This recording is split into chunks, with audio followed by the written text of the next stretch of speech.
All right, guys, welcome. Thank you so much for joining us today. My name is Gabriel, and I wanted to take the time to record a brief instructional video on how to pull a pre foreclosure list and driving route for the purpose of organizing a door knocking campaign. Again, thanks so much for tuning in. If you were like me, you made an effort to try to go to YouTube and try to look up as many instructional videos as you can find, and found that most of the videos that are uploaded in YouTube are pretty outdated, anywhere between 2 to 10 years old. I hope this video is useful for you as it was for me, speaking to support team, and get a better understanding as to how we can effectively pull this list and create a driving route for us to make sure that we're maximizing our time, right? So let's get started. So starting out at the main menu, after you've already logged in, right, you want to go to Discover, right? And then you want to click on Search tab. Click on the Search tab here. And we're going to start out by the city that we are targeting. I'm going to start out with my hometown, Long Beach, California, LBC, right? So here we go. Our first starting criteria is going to be the city and the state, right?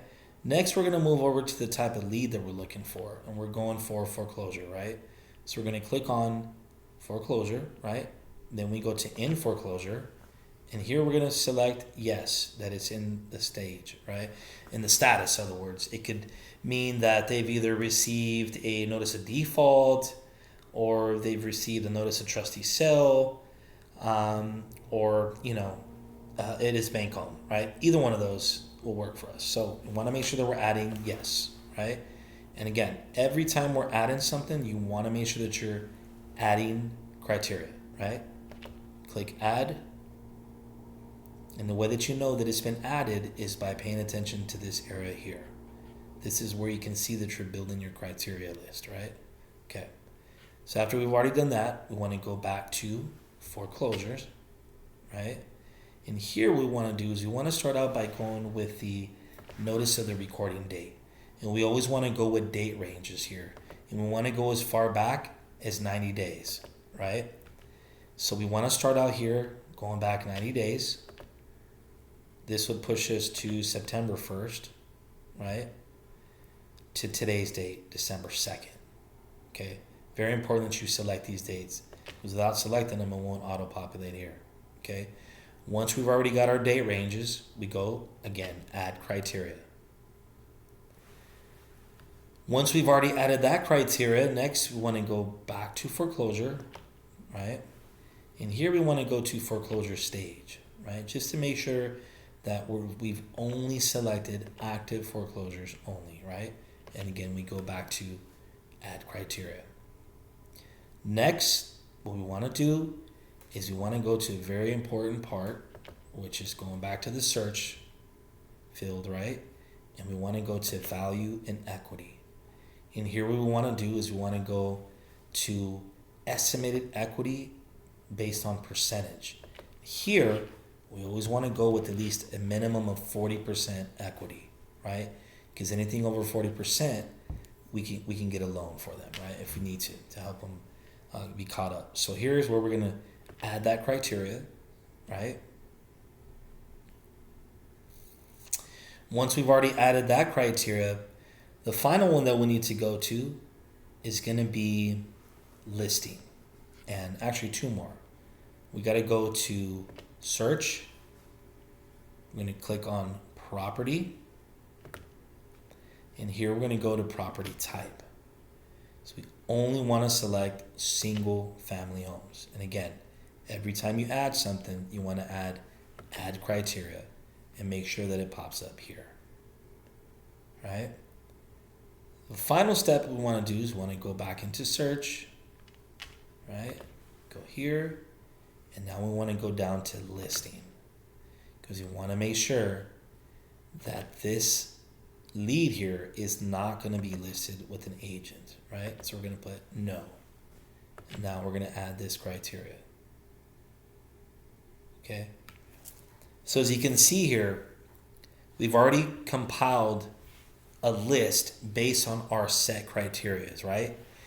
And if you feel like you happen to miss any parts, just pay attention to this area right here, because this is what you need to make sure that the pre-foreclosure list is going to pull up based on what is important to us, right? The city, the state, the lead type, the date range, the stage of the foreclosure, right? We want to select all. The estimated equity, 40% or more, right? The property type, single family, and whether or not it's listed for sale with an agent, right? So after we've already done that, we can go here now and go make list, right?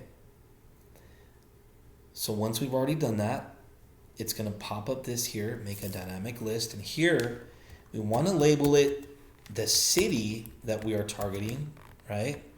Then we go door, knocking, campaign, and then today's date,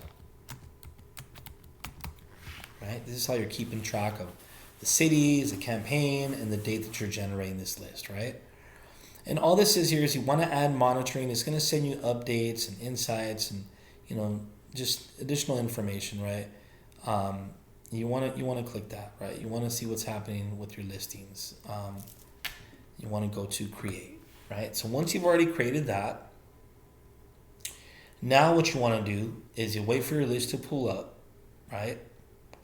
Once it pulls up, the next step is you want to make sure that we're creating and printing a property profile report, right?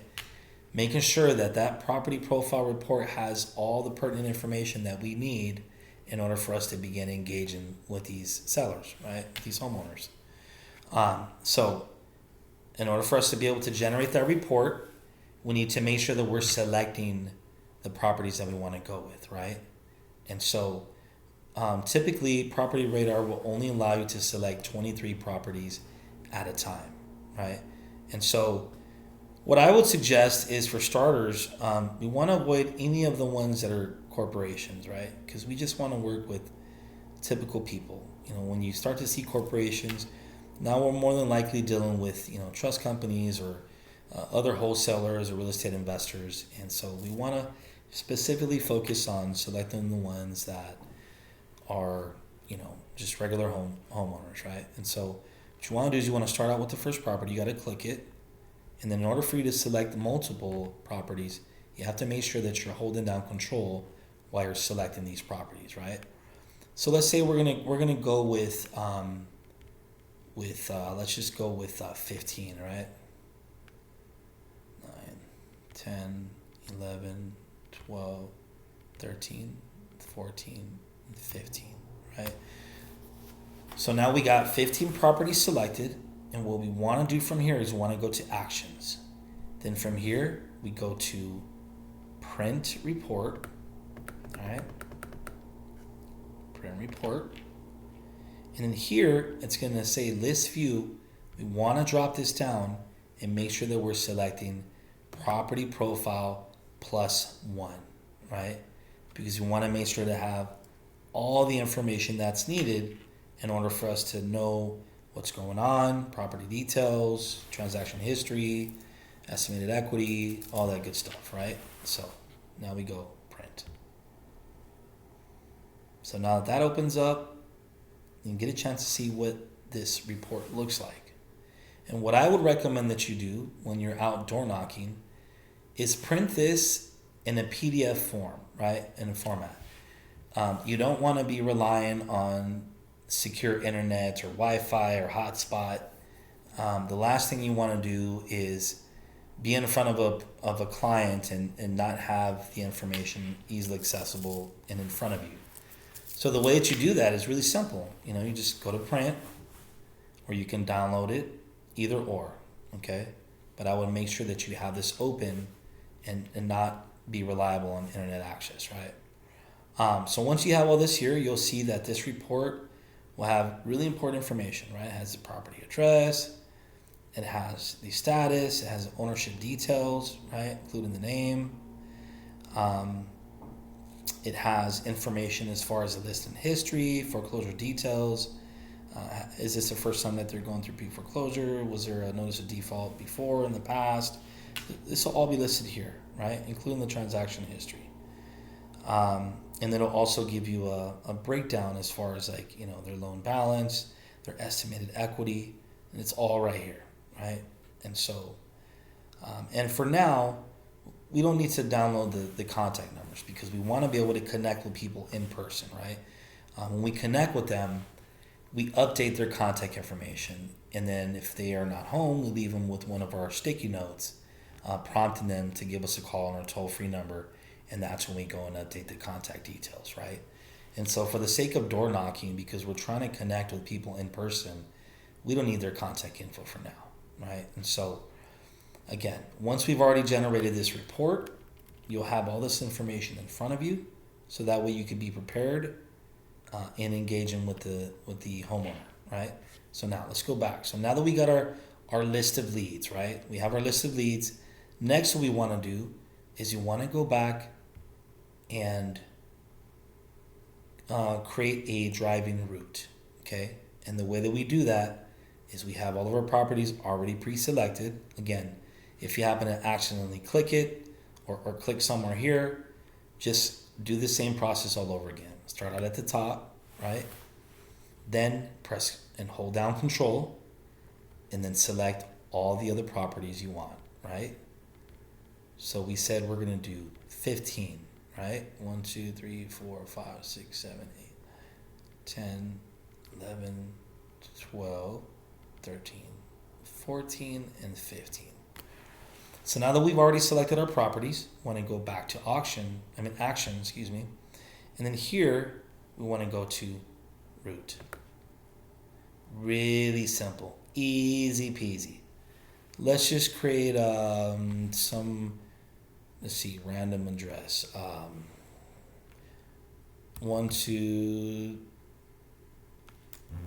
706. Let's go 6 Font Hill Avenue. Right. We're just gonna start out with some random address. Let's start out with this one here, right? So we're gonna start out with this property address. And then what we do is we want to make sure to include the map, right? Because we want to be able to have that. And then from here, we just go print. Now, I know you see here it says use different end address. This is only going to be if you want to start out at your house, right? Or your meetup location, and then you want to end somewhere else. But if you're starting out from your house, you've created your driving route, right? If you don't select this, it's going to reroute you back to your home, right? After your last property. So you would only select this if you want your end and address to be another address, right? So after you've already done that, you hit print. And you just wait for this to pull up. And voila, there you go. Bada bing, bada boom. So forget about it. Take it easy. It's already done for you, right? So here it is. So now you got your starting property, right? If you scroll down a little bit more, it's going to give you all the directions. So what I would recommend that you're doing is if you're going out with a team or you're having somebody that's helping you, you want to make sure that person is going to be the designated, the person who's helping you with directions, right? The co-pilot. So, but if you're doing it by yourself, what I would recommend that you do is, since it's already figured out the map, the easiest route to maximize your time and avoid having to spend, any unnecessary mileage and gas, it's already given you the routes based on which properties are closer.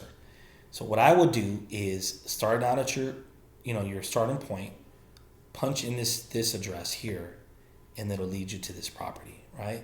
And so if you're using like Waze as an example, you can select, trying to find ways to avoid traffic, but I would just stick to the easiest route to get there, right? For the sake of, time and having to avoid, unnecessary gas. So once you've already started your directions to this property, you arrive here, knock on a door, engage with the seller, and hopefully schedule an appointment. If nobody's home, all you're doing is kind of leaving a sticky note, updating your notes, and moving on to the next property.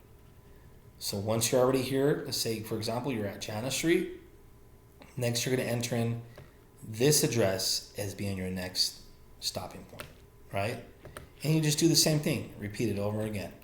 If you rather just follow the instructions that are here, if it's easier for you to do that, feel free to do so. But if you're like me, I like to make sure that I'm pulling it up on like Google Maps, have it on my smartphone, on my iWatch, so that way if I'm driving, it will give me a notification and it will vibrate on my wrist, letting me know that I need to make a right or a left, right?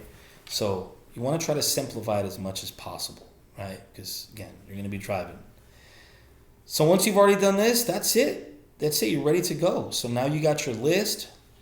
You hit up all the properties one by one, right? It's all about the law of average. The more people you visit, the better your odds of finding a deal, right? And after you've already gone through all of your properties, it basically just reroutes you back home, right? And that's it. Super easy peasy, easy to get done.